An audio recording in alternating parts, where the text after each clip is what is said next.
Pourquoi la pensée politique grecque a-t-elle occulté la question de l'esclavage, pourtant si massive et contemporaine de la naissance de la démocratie ? Peut-on entendre la voix des esclaves athéniens par-delà le silence auquel leur existence était condamnée ?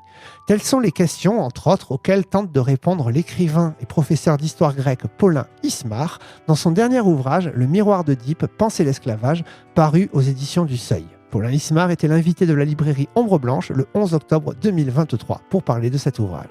Bonne écoute!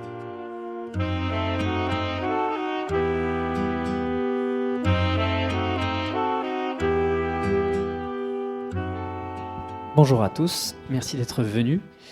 Donc aujourd'hui, on a le plaisir d'accueillir Paulin Ismar, qui est venu jusqu'à nous depuis Marseille.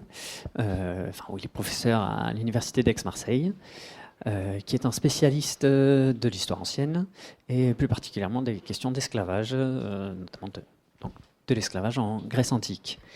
Il est venu aujourd'hui nous présenter son dernier ouvrage, Le miroir d'Œdipe, aux éditions du Seuil, et donc il va traiter en grande partie de cette question-là de qu'est-ce que c'est l'esclavage en Grèce antique, comment on le conçoit, comment on le perçoit. Et c'est une de mes premières questions pour entrer dans le vif du sujet. Vous traitez un sujet qui est relativement difficile, l'esclavage, et dans les premières pages, vous abordez un devoir de sympathie envers les personnes étudiées. Comment ça se traduit, ça, quand on parle d'esclavagisme?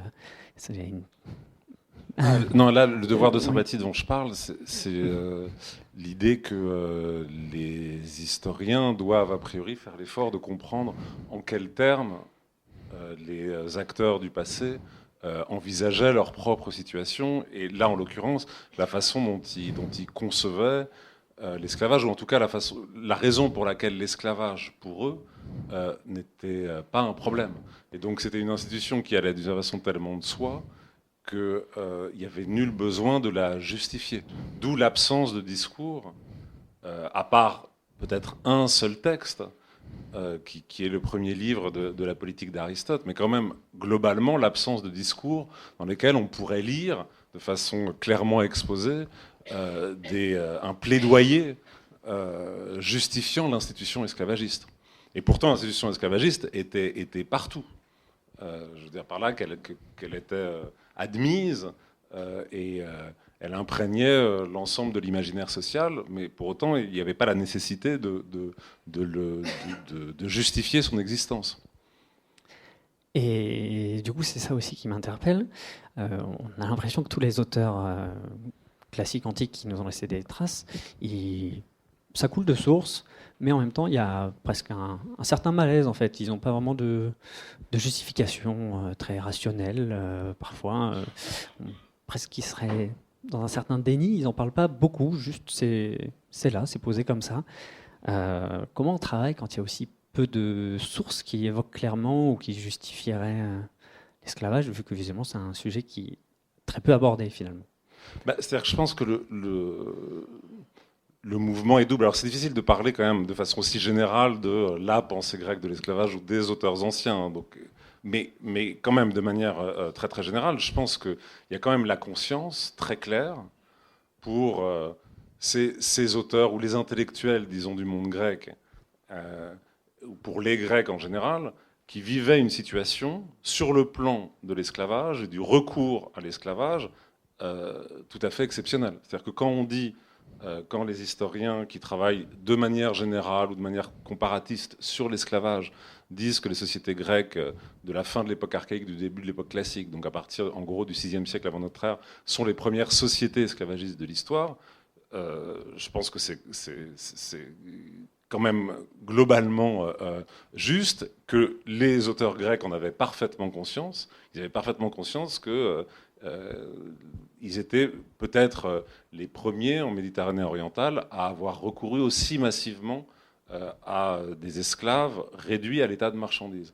Donc il y a la conscience de façon de cette exceptionnalité, et en même temps, effectivement, à la fois l'esclavage imprègne toutes les dimensions de la vie civique, imprègne même toutes les dimensions imaginaire, disons, de la vie sociale, mais on n'a pas de traité sur l'esclavage, et surtout l'esclavage, dans la tradition philosophique, par exemple, est pas véritablement un sujet de discours. Vous savez, parce que grâce notamment à Diogène Laërce, donc, qui écrit 2e, 3e siècle de notre ère, on connaît quand même un ensemble considérable de textes produits par la tradition philosophique. On a des titres d'ouvrages, un nombre de titres absolument innombrable, même si on n'a pas les textes eux-mêmes. On n'a quasiment aucun texte qui porte sur l'esclavage. C'est pas véritablement, on pourrait dire, un sujet de discours et de réflexion consacré.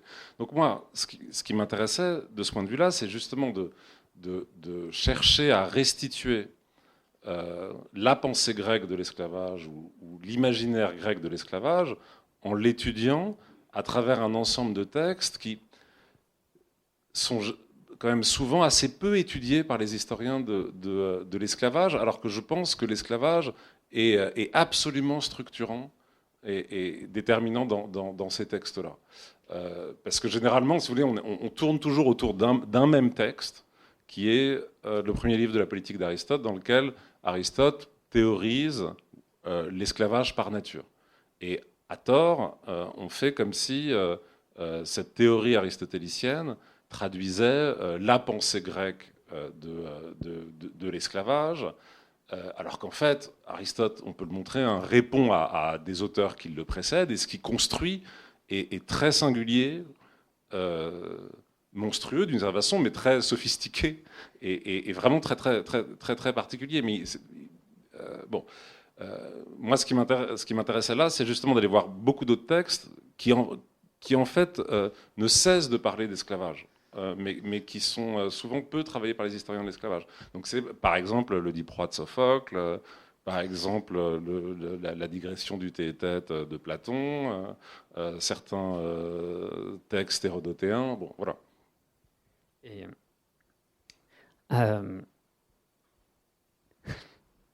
c'est ça, dans le texte d'Aristote, du coup, il y a vraiment cette façon un peu, j'ai envie de dire, tordue, alambiquée, ça, de justifier cet esclavage par nature. Est-ce que vous pensez que c'était une sorte de déni, d'essayer de justifier quelque chose qui existe et dont il se satisfaisait parce qu'il était du bon côté? Ou est-ce que vous pensez qu'il y avait vraiment une démarche philosophique relativement neutre? Ou est-ce que c'était juste que tous essayaient de justifier cet esclavage par nature parce que finalement ça convenait à tout le monde? Non, moi je pense que l'esclavage par nature d'Aristote, c'est quelque chose de très, très singulier qui s'inscrit dans un débat qui existe à l'intérieur de la pensée socratique et qu'on peut faire remonter au moins à la fin du 5e, début du 4e siècle. Donc en fait, c'est un positionnement très particulier de la part d'Aristote qui répond à certains textes qu'on peut reconnaître, en particulier de Platon, de Xénophon et d'autres auteurs qu'on a un peu de mal à identifier, où la question centrale, c'est celle de savoir, ça peut nous paraître étrange comme question, mais c'est vraiment ça qui est en jeu dans le premier livre de la politique, c'est de savoir dans quelle mesure le lien entre un maître et son esclave peut être qualifié comme relevant d'un lien politique. C'est-à-dire que c'est un lien évidemment asymétrique, fondé sur la domination, la violence. Est-ce que, éventuellement, on peut le qualifier de lien de nature politique au point qu'il puisse inspirer des rapports qui puissent être, si on pratique bien l'esclavage, qui puissent être un modèle de relation potentiellement entre des individus libres? Ça, par exemple, c'est une proposition dont on peut dire qu'elle est clairement avancée par quelqu'un comme Xénophon, par exemple. Il y a des disciples de Socrate qui en fait ne font pas de distinction entre ce qui est du registre de l'arché despotiqué, c'est-à-dire le pouvoir qu'exerce un maître sur son esclave, et l'arché politiqué, c'est-à-dire le pouvoir qui existe et qu'on peut qualifier comme étant politique. Et donc, le pouvoir qu'exerce un maître sur son esclave est qualifié comme étant de nature politique. Bon, et c'est à ça, de toute façon, qu'Aristote répond, et il clôt cette hypothèse-là. Ce qui, à mon avis, est d'une importance considérable, parce qu'il exclut, du coup, l'idée il sort la question de l'esclavage du champ du politique. Puis, en naturalisant l'esclavage échappe au champ du politique. Donc, à mon avis, c'est vraiment ça qui est en question dans le texte d'Aristote. Par contre, vous parlez de déni, et pour moi, c'est très intéressant parce que le livre s'ouvre sur un texte en fait, qui m'impressionne énormément et qui, justement, parle de cette question du déni. Et c'est la digression du théétète de Platon. Puisque c'est un texte... Alors, vous voyez, c'est un texte autonome à l'intérieur même du théétète de Platon. Donc le théétète, ce grand dialogue sur la science, et vous avez ce passage qui est autonome et qui est lu de façon autonome dans l'Antiquité, ça on le sait, et qui raconte la chose suivante. Socrate est avec ses disciples en bordure de l'agora, et ils observent les gens qui s'agitent sur l'agora, les citoyens. Et Socrate construit de façon très très radicale un grand récit dans lequel il oppose deux types d'hommes ou deux types de cœurs d'hommes. D'un côté, le cœur des hommes qui sont entièrement libres, les plus libres de tous les hommes, qui sont ceux qui pratiquent la philosophie, et auquel il oppose ceux qui sont sur l'agora et qui pratiquent l'esclavage, enfin qui sont des esclaves, qui sont tous des esclaves. Et là, il y a quelque chose d'incroyablement subversif de la part de Socrate, puisque il décrit les citoyens au moment même où ils se réalisent en tant que citoyens sur l'agora, il les décrit comme des esclaves, auxquels il oppose les seuls individus vraiment libres qui sont les philosophes. Et il y a cette phrase incroyable dans laquelle Socrate explique que le philosophe doit ignorer ce monde, le monde de l'agora, le monde, disons, de la cité démocratique, mais il doit aussi ignorer qu'il l'ignore. Et ça, et alors, bon, de la part de Socrate qui sait une chose, c'est qu'il ne sait rien, cette double ignorance, c'est-à-dire ignorer quelque chose et surtout ignorer qu'on l'ignore, c'est quand même fascinant. Et donc là, il y a un déni. Et j'essaie de montrer que ce déni, il a à voir avec la configuration esclavagiste propre à l'Athènes démocratique. Et c'est bien pour ça que la métaphore qui revient tout le temps est celle des hommes libres opposés à des esclaves. Et là, je pense qu'il y a tout un chemin qu'on peut retracer, où la question, disons, de la philosophie et de la liberté de l'esclavage sont nouées d'une certaine façon. Et donc c'est le récit aussi de la réduction en servitude de Platon, le fait que Platon aurait été captif, esclave, et qu'avec l'argent de son rachat, il aurait été, l'argent de son rachat a servi a été offert pour fonder l'Académie. Ce qui veut dire que l'Académie, la fondation de l'école de Platon, repose, garde la mémoire de cet esclavage premier et de l'émancipation de cet esclavage, hein, comme véritablement une liberté philosophique. Bon, et donc, voilà, c'est-à-dire qu'il y a cet arrière-plan esclavagiste, et effectivement, le texte platonicien est très clair. Il y a un autre texte d'Aristote qui est aussi très explicite là-dessus, dans lequel Aristote dit que pour être un citoyen et un philosophe, il faut oublier qu'on est un maître. Et c'est d'une puissance gigantesque, puisque il y a l'aveu de la façon que la liberté est indissociable de la maîtrise. Être libre, c'est aussi être un maître, mais il faut pouvoir l'oublier. Oui, c'est ça, il y a une certaine dissonance entre ce discours qui dit qu'on doit oublier qu'on a des esclaves, mais pour avoir le luxe, le loisir de pouvoir philosopher, etc., il faut avoir des esclaves qui travaillent à sa place, entre guillemets.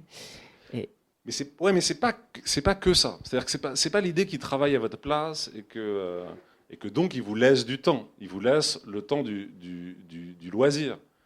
Et Aristote explique bien que l'idée, c'est aussi que on place des esclaves à la tête de son oikos, de ses ateliers, etc., pour pouvoir ne pas avoir à se soucier de ce qui est de l'ordre de la pratique. C'est pour ça que Bourdieu était fasciné par ce passage du Théétète de Platon. Il l'a dans toute sa vie, il n'a pas arrêté de mentionner ce passage. Et même, je crois qu'il a dit que c'est la lecture de ce passage-là, quand il était philosophe, qui l'a convaincu d'abandonner la philosophie pour faire de la sociologie. Et toute la fin de la méditation, enfin le début, pardon, du dernier grand texte de Bourdieu, des Méditations pascaliennes, s'ouvre sur ce passage du tête-à-tête, parce que lui, il y voit, et c'est sûr, hein, il y voit l'illusion scolastique par excellence, c'est-à-dire le fait que pour être un intellectuel, il faut non seulement ignorer le monde réel, mais il faut ignorer qu'on l'ignore. Donc, voilà. Et l'ignorer dans une grande mesure, parce que voilà, en lisant ces passages-là, on comprend qu'ils ont quand même un certain nombre du coup d'esclaves, puisqu'ils désignent des gens pour s'occuper à leur place de l'organisation du travail, des esclaves, etc. On a l'impression que, en fait, il y avait beaucoup plus d'esclaves que de citoyens en fait à Athènes. Est-ce qu'on a une idée des proportions que ça pouvait avoir? Non, alors c'est pas le cas, c'est très discuté, c'est très difficile, vous savez, de faire de la démographie historique de l'Antiquité. Toutes les discussions sur le nombre d'esclaves à Athènes tournent quand même autour d'un fragment du IVe siècle qu'on peut interpréter de plein de façons différentes. Aujourd'hui, la plupart des historiens, on est plutôt aujourd'hui dans une phase où on considère quand même que le nombre d'esclaves était important, très important, peut-être entre 30 et 40% de la population. Mais c'est très difficile à évaluer précisément.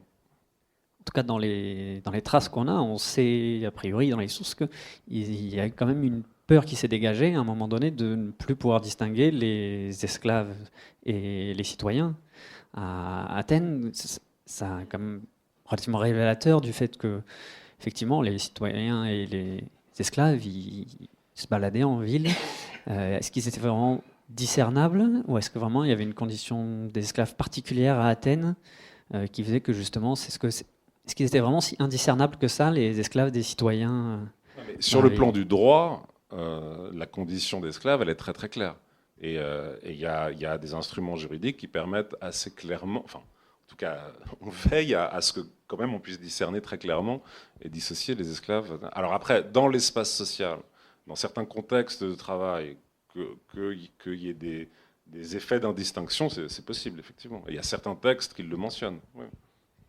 Et il y a une distinction, vous allez aborder le droit, donc je rebondis là-dessus.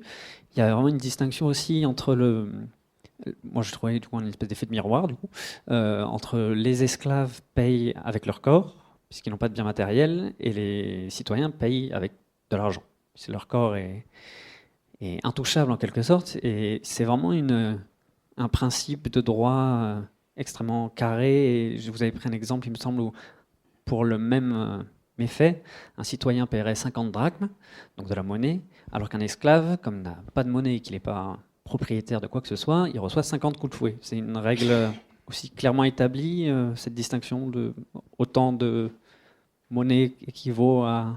Oui, non, mais c'est-à-dire que même au fondement du régime démocratique, il y a quand même l'idée de l'inviolabilité du corps citoyen. Ce qui définit fondamentalement quand même, ce qui fait la distinction fondamentalement entre un esclave et un libre, enfin entre un esclave et un citoyen, plus exactement, c'est quand même l'usage du corps. Ce qu'on peut faire à un corps esclave et ce qu'on peut faire à un homme libre. Et de ce point de vue-là, il y a un texte qui est très intéressant, justement, alors sur lequel que j'étudie dans le texte, que j'étudie dans le livre, parce que c'est typiquement un texte, je pense, important pour les historiens de l'esclavage et qui est rarement étudié en ce sens-là. C'est un passage d'Hérodote où il est question, qui est en fait un texte dans lequel Hérodote transmet ce qui doit être une tradition athénienne au sujet de la naissance de l'esclavage. Pourquoi est-ce qu'à un moment les Athéniens ont recouru à l'esclavage? Et Hérodote raconte que c'était à une époque évidemment très ancienne, que dans le territoire de l'Attique, les Athéniens cohabitaient avec un peuple qui était celui des Pélasges. La cohabitation se passait plutôt pas mal. Les Pélasges en particulier avaient travaillé au service des Athéniens, ils les avaient aidés à établir un mur autour de l'enceinte de l'Acropole. Mais un beau jour, les Pélasges se mettent à agresser, et à agresser sexuellement les jeunes filles d'Athènes qui se rendent à la fontaine pour aller chercher de l'eau. Et Hérodote, à ce moment-là, fait une brève incise et il explique, à ce moment-là, à cette époque-là, on ne pratiquait pas encore l'esclavage. Donc il suggère que c'est à la suite de cet épisode-là que les Athéniens ont pratiqué l'esclavage. Et c'est une étiologie, c'est-à-dire que c'est un grand récit, disons, qui raconterait la naissance du recours à l'esclavage en Attique, qui est intéressant parce qu'il montre bien qu'au cœur de tout ça, il n'y a pas la mise au travail c'est pas la question de la profitabilité du travail servile qui est en jeu. Ce qui est en jeu, c'est l'immunité des corps féminins. C'est-à-dire l'idée que l'esclavage permet d'une certaine façon de préserver, puisque c'est ça que le récit met en scène, permet de préserver les corps féminins de la communauté. Précisément parce qu'un corps d'esclave, ce qu'il caractérise, c'est qu'on peut l'outrager à l'infini sans que ça ait la moindre conséquence. Et donc, c'est très intéressant pour penser le rapport entre le développement de l'institution esclavagiste et les rapports de genre à l'intérieur du monde des cités, ce qui est vraiment une question importante. Donc c'est un récit qu'on peut envisager de plein de façons différentes, mais qui, je crois, est très riche. C'est quelque chose qui est conscientisé, ça, chez les Athéniens, que le travail des esclaves est censé protéger le corps des femmes, ou en fait, pareil, c'est juste un mythe originel qui se transmet, mais au final, maintenant, tout le monde a admis que l'esclavage, ça servait à plus que ça au travail commun, entre guillemets. Non, mais c'est-à-dire que, en fait, c'est juste que quand vous ouvrez un dictionnaire aujourd'hui, très souvent, quand on veut définir l'esclavage, très rapidement, la notion de travail apparaît au premier plan. Or, d'abord, le terme même de travail, la notion de travail, ça n'existe pas dans l'Antiquité. Au sens où en grec, ni en grec ni en latin, il y a de mots pour qualifier le travail. Et donc, évidemment que les Grecs ou les Romains ont recouru à l'esclavage parce qu'il y avait l'idée de la profitabilité du travail servile était important. Mais ce n'est pas en ce sens-là qu'ils le théorisent. Et de ce point de vue-là, il y a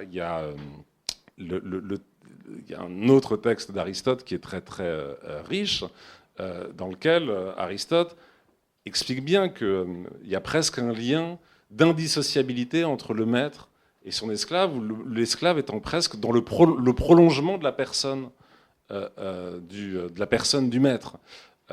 L'esclave et le maître ne feraient finalement plus qu'une seule personne.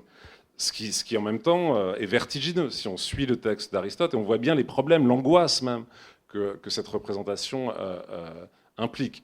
Mais c'est un passage dans lequel Aristote explique que l'esclave n'est pas de l'ordre de la poiesis, mais de l'ordre de la praxis. Et bon, et là je peux pas rentrer dans les détails, mais c'est très très intéressant parce qu'encore une fois, il y a l'idée que l'esclavage est pensé indépendamment de la question du travail. C'est un lien d'une certaine façon plus fort encore, qui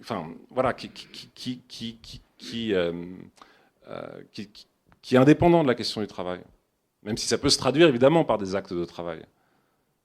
Et ça se traduit aussi par des faits de relations, il y avait du coup des échanges, etc. Et vous abordez aussi le fait à un moment que les esclaves peuvent avoir des enfants avec leur maître. Il y a un moment où vous évoquez le terme de métroxénoi, de gens qui seraient du coup issus d'une relation entre un citoyen et une esclave, si je ne m'abuse. Est-ce qu'il y avait un statut particulier ? Pas nécessairement esclave, enfin, c'est citoyen et xénoi en général. Donc c'est pas nécessairement esclave. D'accord.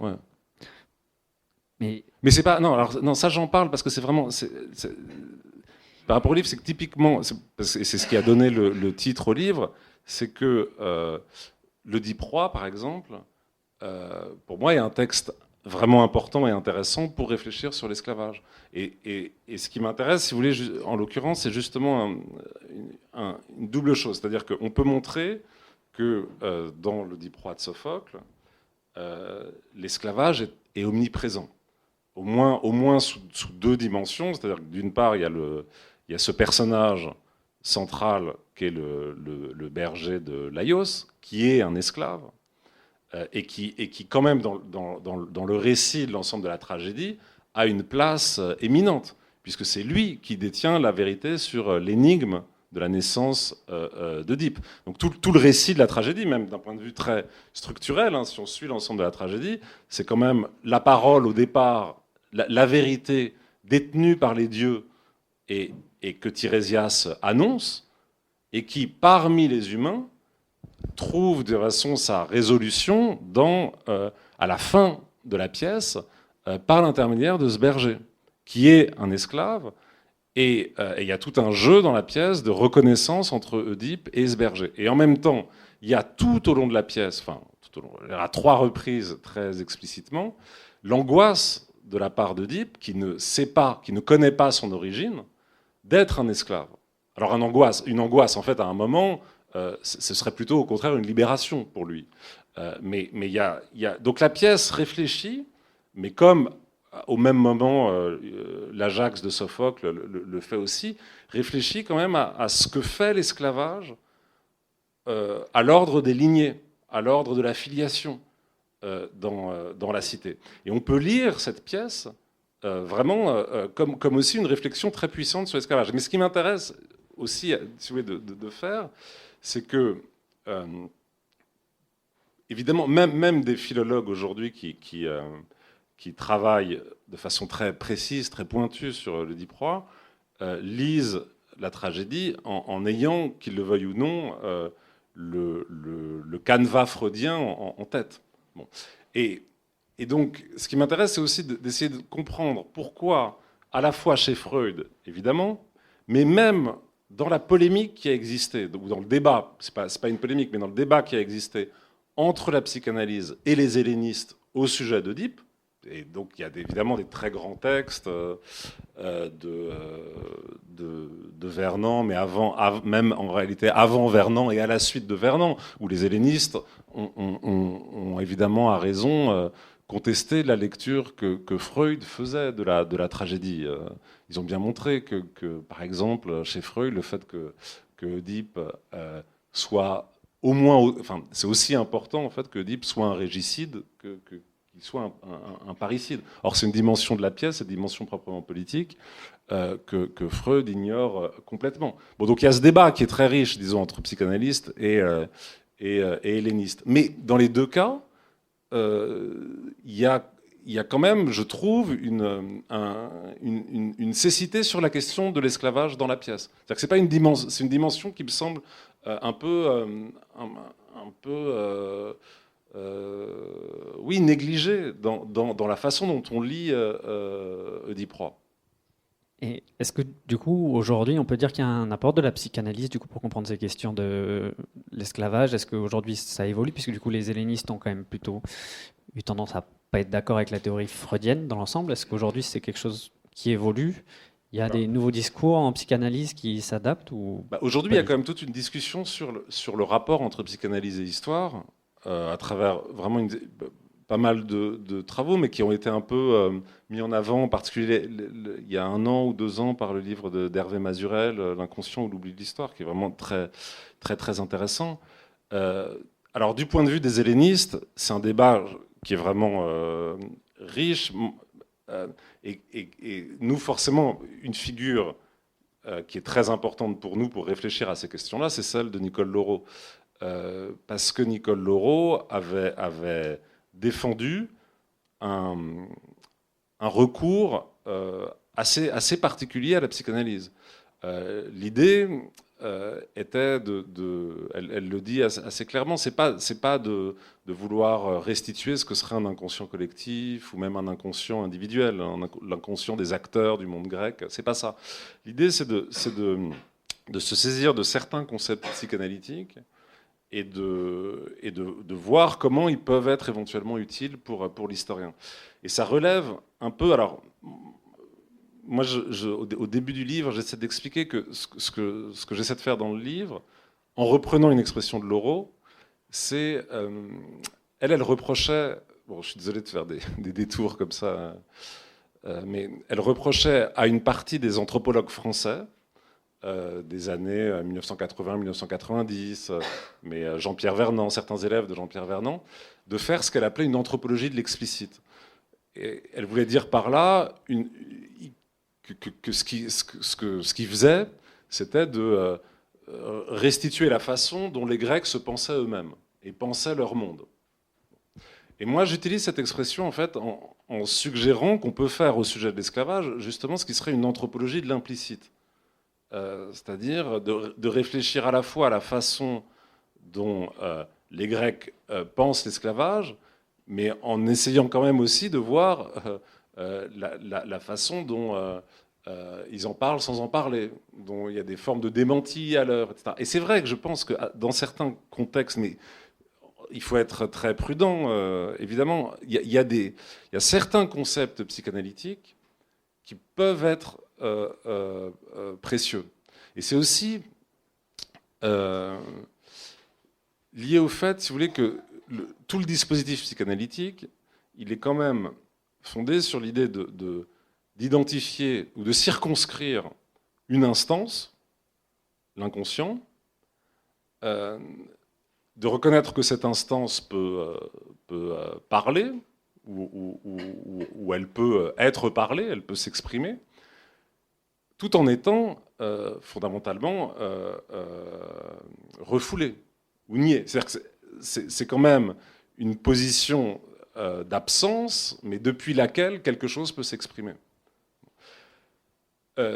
La question de l'esclavage, fondamentalement, dans le monde des cités, on peut la présenter comme... c'est aussi la question, si vous voulez, de quelle place on accorde à des individus, à des êtres, dont par ailleurs, on ne reconnaît pas la pleine existence. Donc c'est la question, à un moment, je dis, c'est la question de comment est-ce qu'on inscrit des individus qui sont dont le propre, c'est justement d'être excret, enfin, c'est-à-dire d'échapper à toute... Enfin, voilà, de ne pas avoir le droit à l'inscription. Donc autour de ce point de vue-là, il y a des dispositifs qui font que certains concepts psychanalytiques, je pense, peuvent être utiles, éclairants en tout cas. Mais j'y fais quand même très peu recours hein, dans le livre à propos des... Bon, enfin, ouais. Et il y a une comparaison qui est faite qui m'interpelle, puisque vous expliquez que voilà, c'est les gens, les esclaves qui ne sont pas inscrits. Il y a une conception où ils seraient un peu, entre guillemets, ni vivants ni morts. Vous faites une comparaison avec, entre autres, les zombies, qui m'a semblé intéressante et pertinente, même si ça m'a paru extrêmement surprenant. Est-ce que vous pourrez expliciter un peu plus cette comparaison entre ce statut qui serait ni vraiment vivant ni mort des esclaves? Non, mais c'est que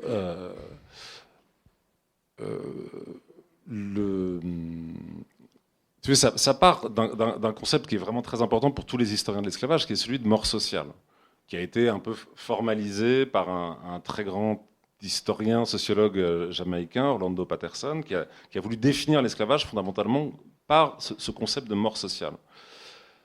Je pense que ce concept, il est précieux, justement parce qu'il permet de décrire une économie symbolique, mais qui est aussi une économie matérielle très particulière, propre aux sociétés esclavagistes, où effectivement, c'est une phrase d'Ulpien, mais les juristes romains sont très explicites là-dessus, ordinairement, nous considérons les esclaves comme des morts. C'est très sérieux, mais c'est des morts, d'un point de vue légal, en même temps, qui sont évidemment reconnus par ailleurs comme étant des formes de vivants. Bon. Alors, il y a toute une tradition, ensuite, si vous voulez, parmi tous ceux qui travaillent sur les sociétés caribéennes, et évidemment sur le phénomène zombie, qui ont bien montré l'importance de cette question en rapport avec l'esclavage, parce que la zombification, c'est une figuration de l'esclavage. Hein. C'est une prise de corps d'un individu qui est déjà mort, mais qui est encore vivant, ou qui est vivant tout en étant reconnu comme mort, et qui mime l'esclavage. Donc ensuite, à partir de ça, je travaille sur quelques textes grecs dans lesquels je reconnais au sujet de certains esclaves cette question, c'est-à-dire l'idée qu'il s'agit d'êtres qui ont franchi la frontière entre la vie et la mort. Non pas au sens où ils sont immortels, c'est pas ça, évidemment ils ne sont pas immortels comme des dieux. Un jour ils peuvent disparaître définitivement. Mais associé à quelques figures d'esclaves, il y a cette idée de la capacité de franchissement de la barrière entre la vie et la mort. Mais pas, ou plus exactement en fait, parce que l'esclavage est un état dans lequel la vie et la mort en viennent presque à se confondre, à s'indifférencier. C'est ça qui est à l'arrière-plan. Et pour revenir du coup au texte grec, il y a, vous ne parlez pas que du mythe d'Oedipe, il y en a plusieurs qui sont évoqués, et il y a un pattern un peu qui revient aussi, c'est le mythe de l'esclave qui devient roi. Il n'y a pas que dans le mythe d'Oedipe que ça arrive, c'est un pattern un peu récurrent. Il y en a un autre aussi qui m'a marqué. Alors c'est pas vraiment un pattern, mais vous évoquez un texte où même des dieux pourraient devenir esclaves. Une idée que Apollon, je crois, et Poséidon seraient envisagés d'être vendus. Ou... J'en parle pas. Hein. Bon, ah. Ouais. Je crois, non, je crois pas. Ou alors. Alors attendez, je vais essayer de retrouver. Non, je me suis. Une question de Laomédon, peut-être. Je pense. Non, mais parce que sinon, vous pensez à Eunous. C'est ça, le roi syrien. Je pensais à ce passage. Lamédon refusa de leur verser leur juste salaire. Oui, bien sûr, c'est un passage de l'Iliade. Oui, d'accord. Oui. Voilà. Est-ce que ça m'a paru très surprenant qu'on puisse envisager, entre guillemets, même dans un mythe, que des dieux puissent être associés à l'esclavage, en fait. Oui, mais c'est pas qu'ils deviennent esclaves au sens où c'est plutôt qu'ils sont contraints à des formes de servitude temporaire. C'est ça dont il est question ici. Ouais. Mais ça m'a semblé quand même particulièrement surprenant, ce passage en fait de Dieu qu'on pourrait contraindre en fait, que des mortels puissent contraindre des dieux. Mais là, c'est pas des mortels qui contraignent les dieux. Hein. Non, mais je veux dire, on a pas mal de cas. Héraclès, il est réduit à l'état de servitude. Il y a des formes même de servitude pour dette qui sont projetées comme ça dans le monde des dieux. Donc l'esclavage est une institution à ce point-là généralisée que des formes de servitude, mais qui sont toujours des formes des servitudes temporaires, peuvent effectivement s'appliquer à des dieux dans certains cas. Mais là, je pensais que là, vous parliez de la question du roi esclave. Je pensais que vous parliez de la révolte des esclaves de Sicile, où là, il y a l'idée d'un royaume des esclaves révoltés qui se constitue avec un ancien esclave syrien à sa tête. Mais là c'est une question qui m'intéresse, mais autrement, c'est vraiment à partir de ce qu'on trouve dans cet épisode où il est question puisque oui, on est au IIe siècle, et vraiment au IIe siècle en Méditerranée, il y a quand même, on peut observer une transformation des structures esclavagistes sous pas mal d'aspects, et c'est vraiment le grand moment où on peut observer des révoltes d'esclaves, et surtout des révoltes d'esclaves qui se diffusent. On ne sait pas très bien comment, mais pourquoi est-ce que en 135-132, les esclaves se révoltent en Sicile, et très peu de temps après en Asie mineure, et certains textes nous disent qu'il y a des révoltes en Attique au même moment, à Délos. Ça veut dire que peut-être l'information circule, enfin il se passe quelque chose en tout cas. Et alors, en Sicile, il y a un épisode qui est extraordinaire où c'est un fragment de l'historien Diodore de Sicile qui l'évoque, où ces esclaves, avec cet étrange personnage qu'est Eunous, se constituent un État, résistent pendant un certain temps à l'armée romaine, et peu de temps avant d'être définitivement encerclé et détruit par l'armée romaine. À Enna, donc dans une petite ville sicilienne, Diodore explique qu'ils organisent des spectacles sous forme théâtrale, avec un genre théâtral bien particulier, qui est celui du mimos, dans lequel ils mettent en scène leur révolte et les raisons pour lesquelles ils se révoltent.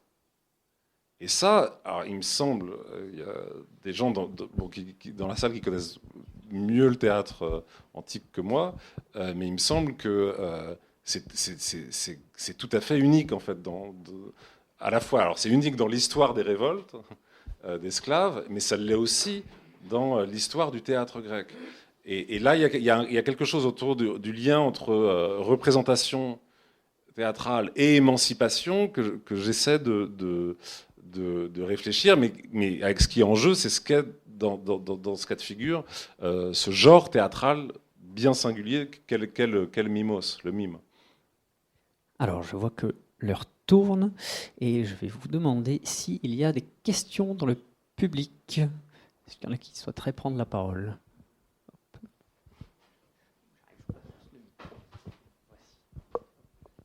Je me pose une question peut-être stupide. Je n'ai pas lu votre livre, mais ça ne saurait tarder, j'ai lu les précédents. Alors, si j'ai bien compris, vous nous dites qu'il y a un impensé de l'esclavage et qu'on peut voir que les textes travaillent, comme c'est souvent le cas dans la tragédie. Donc, vous prenez l'exemple de l'Hyperroi. Et puisque vous parlez du théâtre, moi, je me pose la question quand même des passages très explicites chez Euripide, sur l'esclavage, Écube qui arrive en scène en déplorant d'être captive.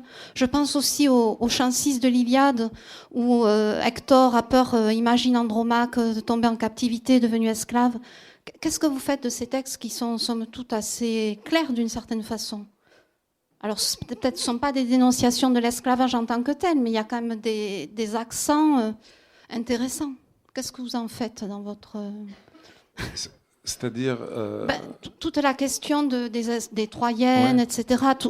Tous ces accents pathétiques qu'il y a chez Euripide sur la condition de l'esclavage, des femmes réduites en esclavage, etc.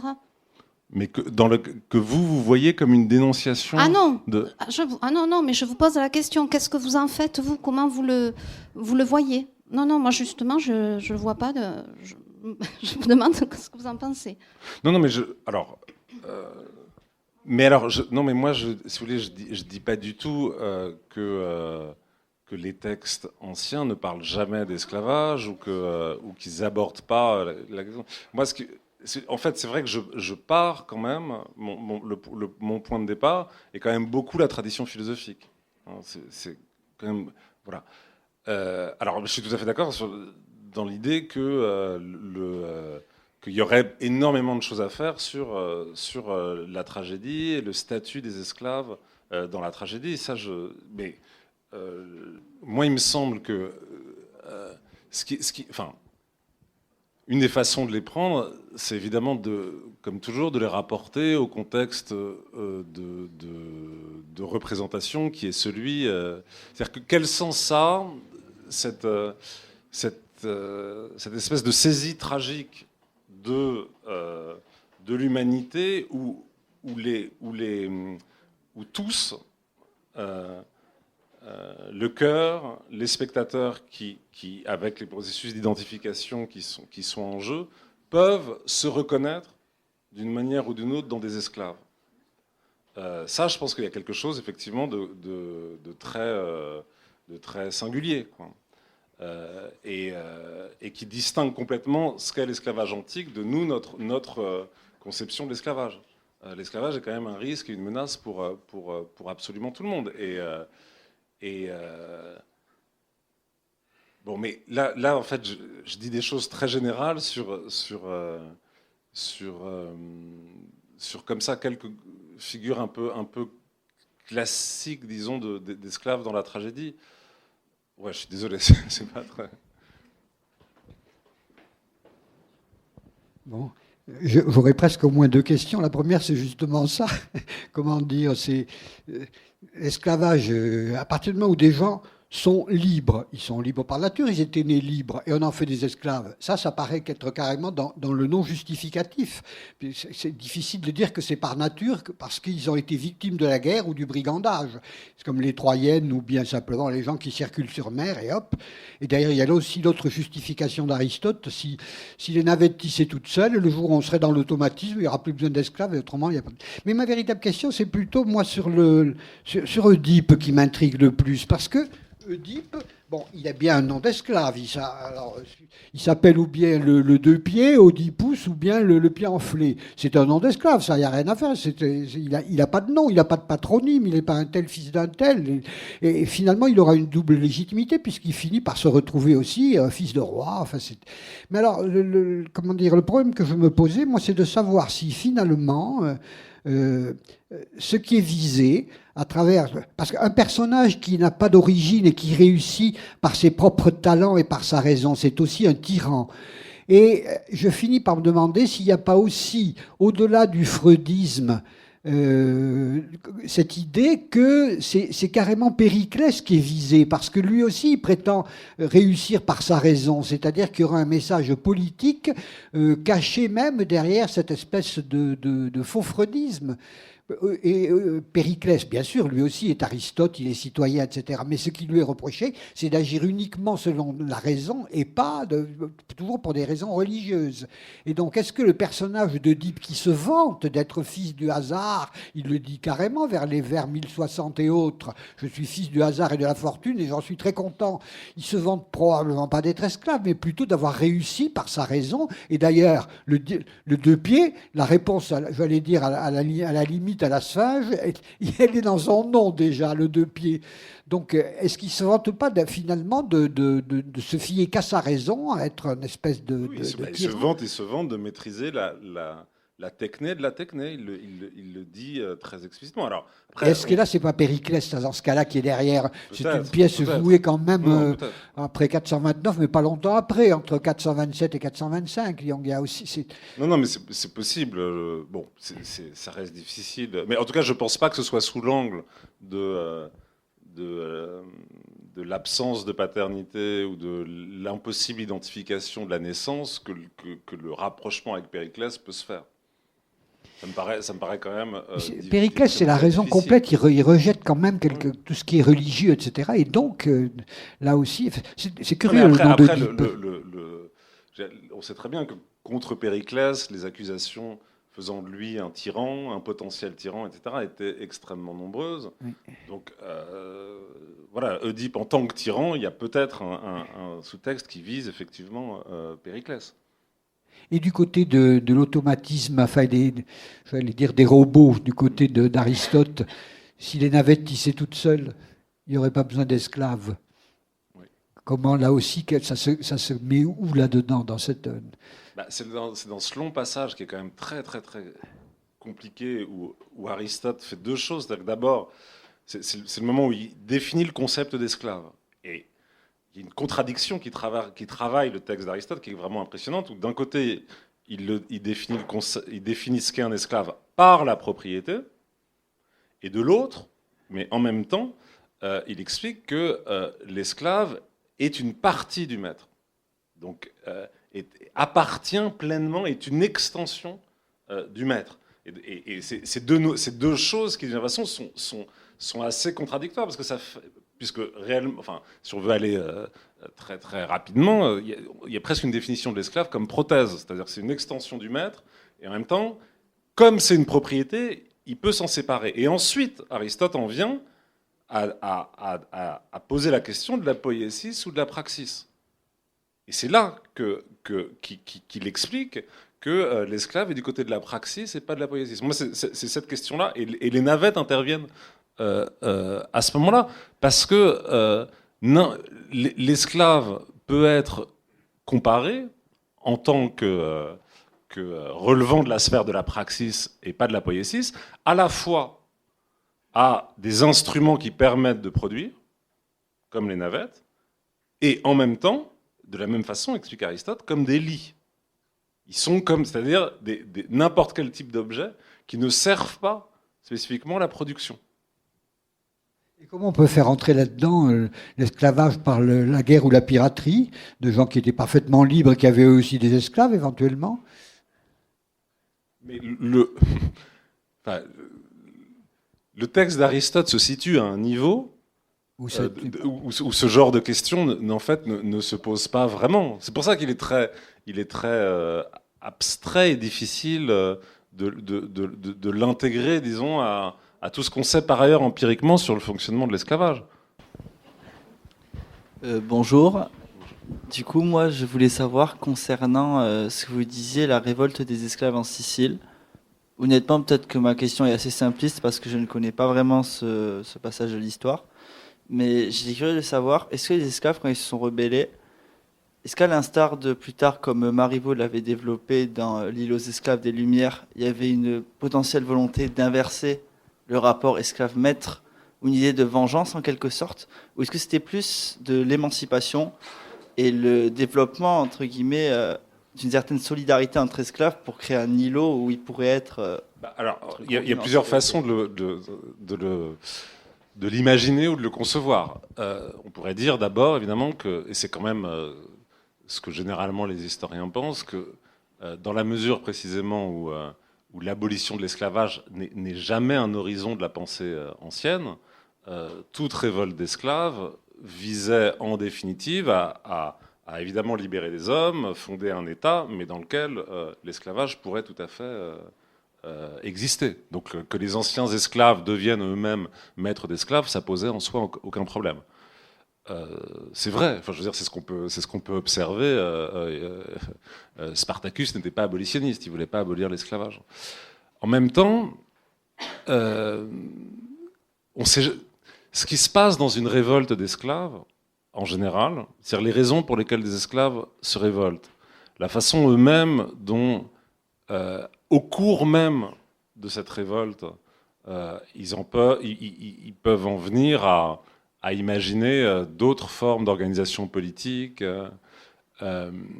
C'est évidemment très difficile de savoir ce qui se joue dans des révoltes d'esclaves. Je veux dire, c'est vrai pour l'Antiquité, mais c'est vrai pour les révoltes du XVIIIe siècle, du XIXe siècle, etc. Et moi, je suis quand même un peu réservé, si vous voulez, sur un discours parfois un peu surplombant ou assez pessimiste, en fait, des historiens, et notamment des historiens qui ont travaillé sur la révolte de Spartacus, sur la révolte de Sicile au XIIe siècle, qui insistent sur le fait qu'en fait, c'est une révolte. Alors, on peut mettre en avant le fait que c'était une révolte de gens qui venaient de Syrie et qui voulaient retourner, donc insister sur la dimension presque ethnique ou nationaliste de la révolte.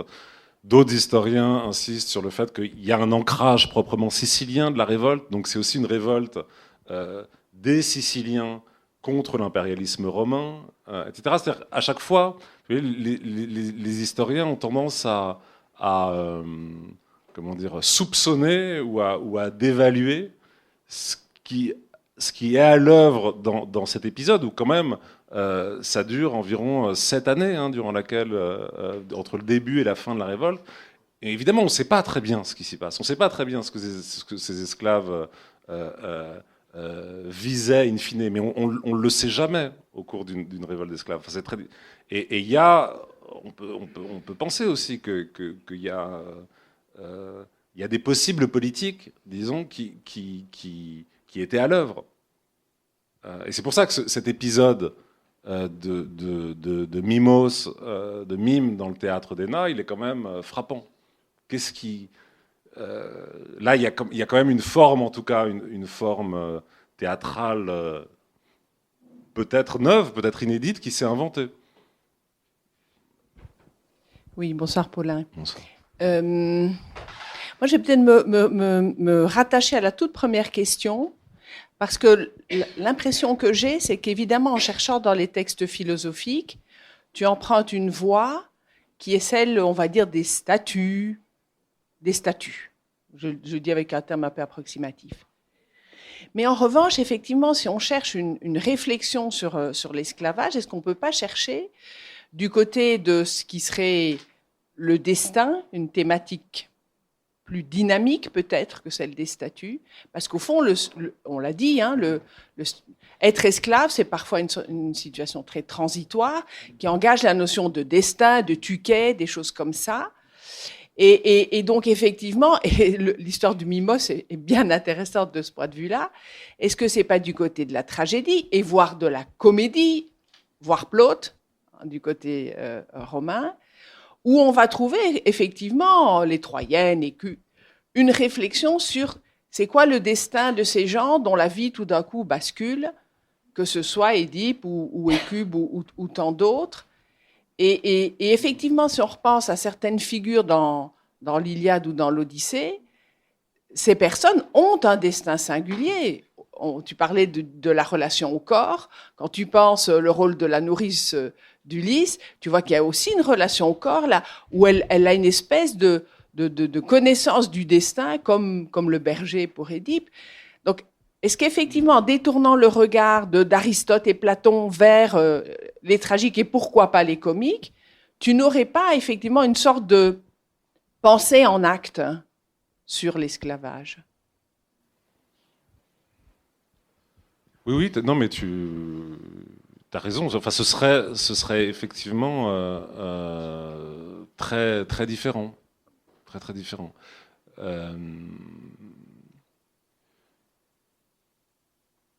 Je pense par exemple, tu vois, l'historien du monde romain qui a beaucoup écrit sur l'esclavage, John Bodle, qui a développé l'idée selon laquelle l'esclavage dans l'Antiquité, sa grande singularité par rapport à l'esclavage moderne, c'est que c'était toujours conçu comme un statut transitoire, provisoire, parce que l'affranchissement était nécessairement, nécessairement à l'horizon. Bon.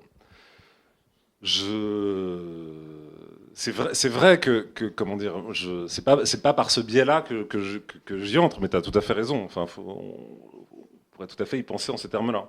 Ça veut dire aussi remettre la question de l'affranchissement au centre, en fait, de cette perception, bien sûr. Voilà. Une question sur le jour. Athénée nous dit, dans le livre 14, qu'une fois par an, à Rome, on inverse, les esclaves prennent la place des maîtres, etc. En ajoutant que c'était comme ça aussi en Grèce, dans un certain nombre de cités. Et la question, c'est à quoi ça sert? Quel est le rôle de ce monde, le mondo alla riversa, d'une seule journée? Alors, je ne sais pas si en tout cas, dans le monde grec, si on prend les Chronias, si on prend les Peloria en Thessalie, c'est-à-dire des grandes fêtes, les attestations qu'on a sur ces fêtes, alors évidemment c'est toujours des fragments très tardifs, etc. Moi je ne crois pas que ce soit des inversions ou des renversements des rôles, c'est plutôt une suspension de la distinction statutaire. Ce dont il est question à chaque fois, c'est des fêtes une fois dans l'année, qui, pour les Peloria ou les Chronias, qui renvoient à un temps très très ancien, en fait, à un temps où les distinctions statutaires entre libres et esclaves n'existeraient pas encore, et le temps d'une ou deux journées, libres et esclaves vont pouvoir banqueter à égalité. Mais je crois pas du tout qu'on ait de mention dans le monde grec d'inversion des rôles, c'est-à-dire d'esclaves qui, le temps d'une fête, pourraient jouer le rôle de maître. Eh bien, écoutez, sur ce, merci beaucoup. Merci. Je vous remercie beaucoup de nous avoir écoutés.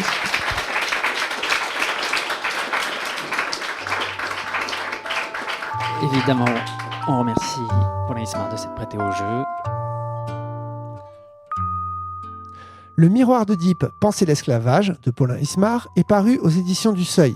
Il était auparavant l'auteur de La démocratie contre les experts, paru au Seuil en 2015, L'événement Socrate, paru chez Flammarion en 2013, La cité et ses esclaves, paru au Seuil en 2019, et Athènes 403, paru chez Flammarion en 2020. La rencontre que vous venez d'écouter a été enregistrée, réalisée et mise en onde par Radio Radio, avec l'aimable collaboration de Radio Radio Plus et Radio Terre.